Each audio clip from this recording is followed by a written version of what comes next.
In this essay, we're going to be taking a look at the gap block. The gap block is blocking with the area of the stick between the two hands.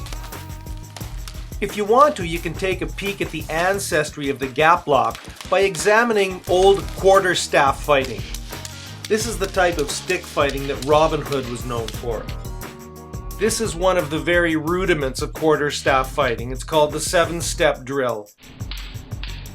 Now, the reason I'm showing this quarterstaff technique is just to simply point out that the idea of gap blocking is a very old and a very legitimate one. In order to get people over the idea that they're going to be receiving hard blows in a very small space between their hands, we desensitize them by doing this mutual drill, where an attacker attacks the gap between their hands while they slowly decrease the size of the gap. Once we get a fighter climatized to actually getting a stick impacting right between their hands in there, and they get a little less nervous about it, we can then move them on to their angle defenses. And that means using the gap block to deal with the attacks coming in from all the different angles.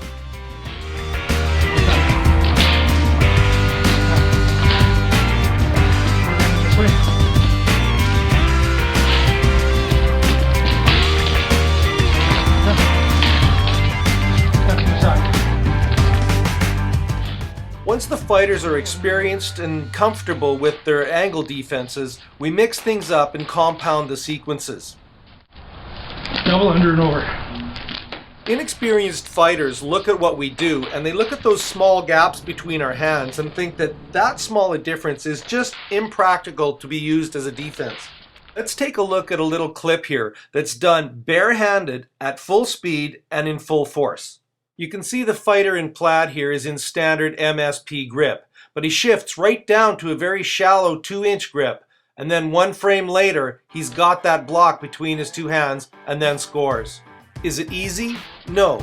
Can you learn it by watching a video? No. It takes years of practice, but it's worth it.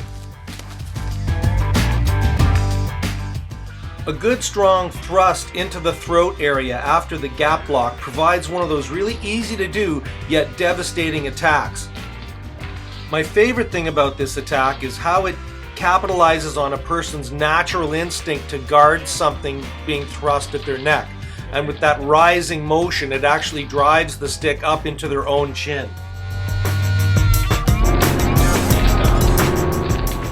The beat and attack.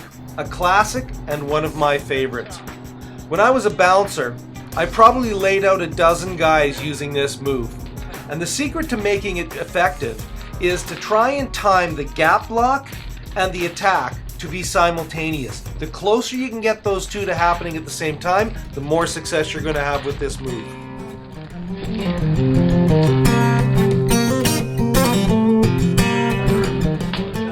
The backdoor Santa is any move where you attack the opponent's lower third of his stick when he's in a single grip, and you use that fulcrum to get him to hit himself in the head. This is that move using the gap block as the jump-off point. The elevator block is a fantastic contingency block for after attempting a backdoor Santa. What it is an ergonomic follow-through to protect yourself from missing the bottom third on that attack. If you miss the bottom third of the stick, you're really open to a backhand. Let's take this clip specifically. Watch when I let it go. Watch how effortlessly I can just lift that stick as it graces right over top of my head.